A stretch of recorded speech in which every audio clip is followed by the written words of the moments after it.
وہاں پاکستان کے لیے دعا کرنی چاہیے کہ یہ جو موجودہ حالات ہیں، ان حالات میں تو یہ ملک بچتا ہوا دکھائی نہیں دیتا، کیونکہ حضرت اقدس محمد مصطفیٰ صلی اللہ علیہ وآلہ وسلم کے نام پر اور خدائے واحد و یگانہ کے نام پر یہ ملک مانگا گیا تھا اور یہ ملک حاصل کیا گیا تھا۔ اس لیے یہ دعا کرنی چاہیے کہ اللہ تعالیٰ ان لوگوں کو ہوش عطا کرے، واپس اسلامی قدروں کی طرف لوٹنے کی توفیق عطا فرمائے، اور سب سے بڑی دعا کہ ملا کی نحوست سے ان کو نجات عطا فرمائے۔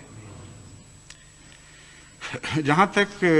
مولویوں کا تعلق ہے، وہ جماعت احمدیہ کی مخالفت میں آج بھی اسی طرح مصروف ہیں جس طرح پہلے مصروف تھے۔ ان کو پتہ ہی نہیں کہ کیا ہو رہا ہے باہر دنیا میں، ان کو یہ بھی پتہ نہیں کہ پاکستان کے اندر کیا ہو رہا ہے۔ صرف ایک ہے رٹ کہ نام کی اسلامی شریعت کی حکومت قائم ہو جائے اور جماعت احمدیہ کے خلاف فتنہ، فساد، افتراء پردازی، جھوٹ، دنگا، سازشیں، یہی ان کی زندگی کا مقصد ہے۔ اس میں مبتلا رہتے ہوئے اس نشے میں مست وہ اپنی زندگیاں گزار رہے ہیں۔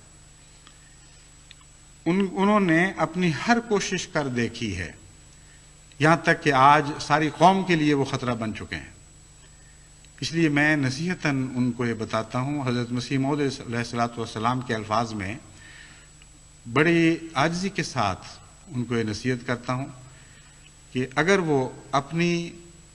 عاقبت کی خیر چاہتے ہیں، اگر وہ ملک کی عاقبت کی خیر چاہتے ہیں، اگر وہ اسلام سے کچھ معمولی سی محبت بھی رکھتے ہیں، تو مخالفت بے شک کریں، لیکن اسلامی طرز کی مخالفت کریں۔ اس محمد مصطفیٰ صلی اللہ علیہ وسلم کے صدقے میں ان سے یہ التجا کرتا ہوں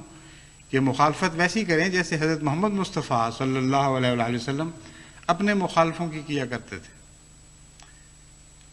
یہ میں نہیں کہتا کہ حضرت صلی اللہ علیہ وآلہ وسلم ان کے ہیں، ہرگز میرا یہ کہنے کا مطلب نہیں۔ جو نقشہ میں نے کھینچا ہے اس کے بعد یہ کہنا کہ حضرت صلی اللہ علیہ وسلم ان کے ہیں، یہ تو بڑا ظلم ہوگا۔ میں صرف یہ کہنا چاہتا ہوں کہ وہ یہ دعویٰ کرتے ہیں کہ حضرت صلی اللہ علیہ وسلم ہمارے ہیں، بس اس دعوے کی شرم رکھیں، اور مخالفت بھی کرنی ہے تو سنت مصطفیٰ کے مطابق مخالفت کریں، پھر ہمیں کوئی عذر نہیں، پھر خدا کے پاس تقدیر کے حوالے کریں، جو بھی فیصلہ خدا کی تقدیر کرے گی اس پہ ہم راضی ہیں اور ساری دنیا کو اس پہ راضی ہونا پڑے گا۔ حضرت مسیح موعود علیہ الصلوۃ والسلام نے ان مخالفتوں کا ذکر کرتے ہوئے اسی رنگ میں علماء کو کچھ نصیحتیں کی تھیں، کچھ امور کی طرف ان کو متوجہ کیا تھا۔ اس لیے آپ کے الفاظ میں یہ اقتباسات پڑھ کر میں اس آج کے خطبے کو ختم کروں گا۔ حضرت اقدس علیہ الصلوۃ والسلام فرماتے ہیں، خدا تعالیٰ اپنی تائیدات اور اپنے نشانوں کو ابھی ختم نہیں کر چکا، اور اسی کی ذات کی مجھے قسم ہے کہ وہ بس نہیں کرے گا جب تک میری سچائی دنیا پر ظاہر نہ کر دے۔ بس اے تمام لوگوں جو میری آواز سنتے ہو، خدا کا خوف کرو اور حد سے مت بڑھو۔ اگر یہ منصوبہ انسان کا ہوتا تو خدا مجھے ہلاک کر دیتا اور اس تمام کاروبار کا نام و نشان نہ رہتا، مگر تم نے دیکھا ہے کہ کیسی خدا تعالیٰ کی نصرت میرے شامل حال ہو رہی ہے، اور اس قدر نشان نازل ہوئے جو شمار سے خارج ہیں۔ دیکھو کس قدر دشمن ہیں جو میرے ساتھ مباہلہ کر کے ہلاک ہو گئے۔ اے بندگان خدا، کچھ تو سوچو،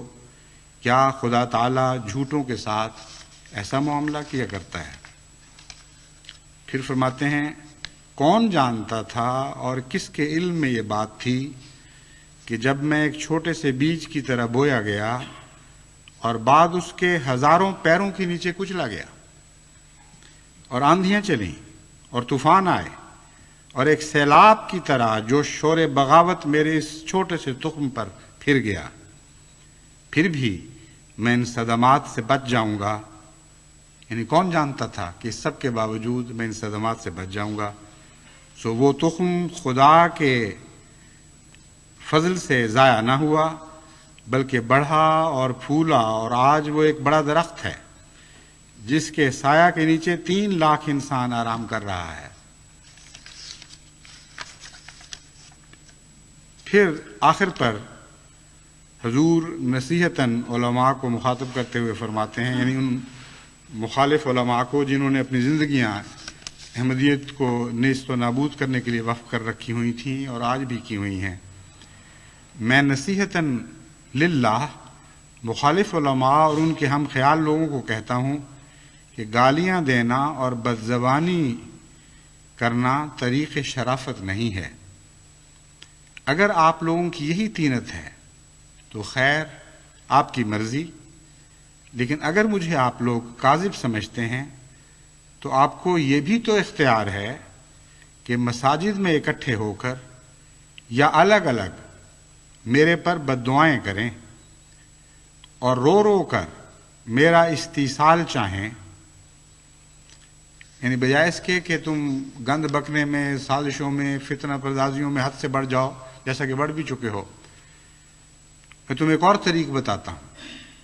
اگر تمہیں خدا پر ایمان ہے اور خدا کی خاطر تم مخالفت کر رہے ہو تو دعاؤں سے کام کیوں نہیں لیتے؟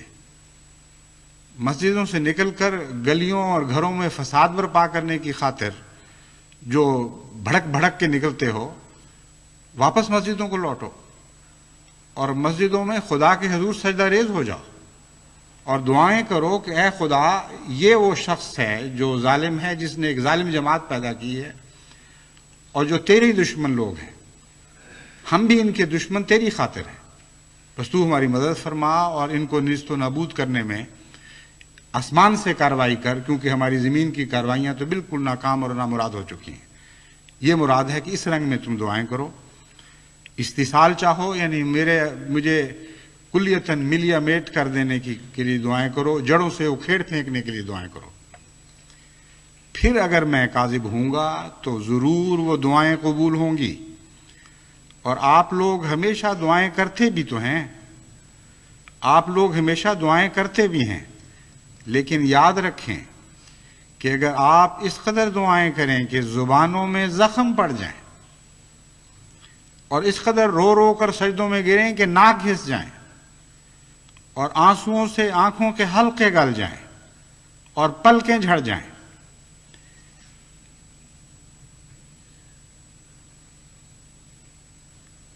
اور کثرت گریہ وزاری سے بینائی کم ہو جائے اور آخر دماغ خالی ہو کر مرگی پڑنے لگے یا مالی خولیا ہو جائے، تب بھی وہ دعائیں سنی نہیں جائیں گی، تب بھی وہ دعائیں سنی نہیں جائیں گی، کیونکہ میں خدا سے آیا ہوں۔ جو شخص میرے پر بد دعا کرے گا وہ بد دعا اسی پر پڑے گی، جو شخص میری نسبت یہ کہتا ہے کہ اس پر لعنت ہو، وہ لعنت اسی کے دل پر پڑتی ہے مگر اس کو خبر نہیں۔ بس یہی ایک طریق رہ گیا ہے۔ علماء کی سرشت کو میں جانتا ہوں، اور باوجود اس کے کہ یہ نصیحت جس طرح حضرت اقدس مسیح موعود علیہ الصلوۃ والسلام نے کامل خلوص سے للہ کی تھی، میں بھی اسی طرح عاجزانہ غلامی کے رنگ میں حضرت مسیح موعود علیہ الصلوۃ والسلام کی پیروی کرتے ہوئے اسی طرح خلوص اور عجز کے ساتھ اور تقویٰ کے ساتھ کر رہا ہوں۔ لیکن جیسا کہ میں نے بیان کیا ہے، ان علماء کی سرشت کو ہم جانتے ہیں، یہ اس طرف متوجہ نہیں ہوں گے اور شرارت سے کبھی باز نہیں آئیں گے۔ قوم پر جو بلا ٹوٹ جائے، جو قیامت گزر جائے، ان کو اس کی کوئی پرواہ نہیں ہے۔ انہوں نے اپنی ضد اور بے باکیوں سے باز نہیں آنا، اور اسی طرح یہ فساد اور فتنے میں مبتلا رہیں گے۔ لیکن میں آج یہ بھی ان کو بتانا چاہتا ہوں اور جماعت احمدیہ کو یہ خوشخبری دینا چاہتا ہوں کہ خدا تعالیٰ نے مجھے ایک عظیم الشان خوشخبری عطا کی ہے جس کے پورا ہونے کے دن آ چکے ہیں۔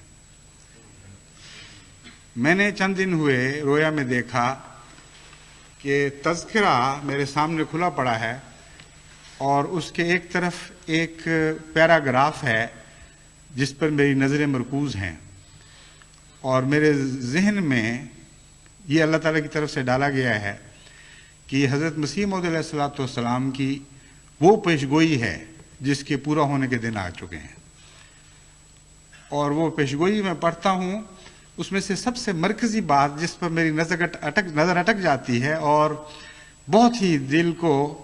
وہ طرز بیان لذت پہنچاتا ہے، وہ یہ ہے کہ یہ علماء اپنی مخالفت سے باز نہیں آئیں گے، اور جس طرح دکھ اور آزار پہنچانے کے لیے دن رات کوشش کر رہے ہیں اسی طرح کرتے چلے جائیں گے۔ لیکن جس طرح خزاں کے موسم میں بھیڑوں کے ڈنگ جھڑ جاتے ہیں اور نیش زنی کرنے سے عاجز آ جاتے ہیں، یہ نہیں کہ ان کا دل نہیں چاہتا۔ پنجابی میں تو ہم ان کو دوگا کہا کرتے تھے، اردو میں مجھے علم نہیں، لیکن وہ الفاظ جو الہام کے وہاں لکھے ہوئے ہیں وہ دوگے کے لفظ ہی لکھے ہوئے ہیں، اور وہ الفاظ یعنی مضمون تو بالکل یہی ہے، الفاظ ممکن آگے پیچھے ہو چکے ہوں، ذہن میں پوری طرح وہ یاد نہ رہے ہوں۔ وہ یہ تھے کہ مولوی تو اپنی شرارتوں سے باز نہیں آئیں گے اور ڈنگ مارتے چلے جائیں گے، لیکن خدا کی تقدیر ان کو دوگا کر دے گی اور ڈنگ مارنے کی طاقت ان سے جاتی رہے گی۔ بس یہ وہ خوشخبری ہے جو میں دیکھ رہا ہوں کہ لازماً اس کے پورا ہونے کے دن آ رہے ہیں، کیونکہ اللہ تعالیٰ نے یہ خبر عطا فرمائی ہے، اور میں نہیں جانتا کہ حضرت مسیح موعود علیہ السلام کے الہامات میں ان الفاظ میں کوئی پیشگوئی تھی یا نہیں تھی، مگر جس رنگ میں خدا نے مجھے یہ خبر دی ہے یہ مضمون ضرور کہیں موجود ہے۔ بس ان مولویوں کو میں یہ کہتا ہوں کہ جو زور تم سے لگتا ہے لگاتے چلے جاؤ، دعائیں کرو، گریہ گزاری کرو، اور اس کی توفیق نہیں تو گالیاں بکتے چلے جاؤ، ہر قسم کی سازشیں کرو، مگر میرے خدا نے یہ فیصلہ کر لیا اور جماعت احمدیہ کے خدا نے یہ فیصلہ کر لیا کہ اس کی تقدیر تمہارے ڈنگ نکال دے گی اور جماعت کو بالآخر تمہارے آزاروں سے نجات بخشی جائے گی۔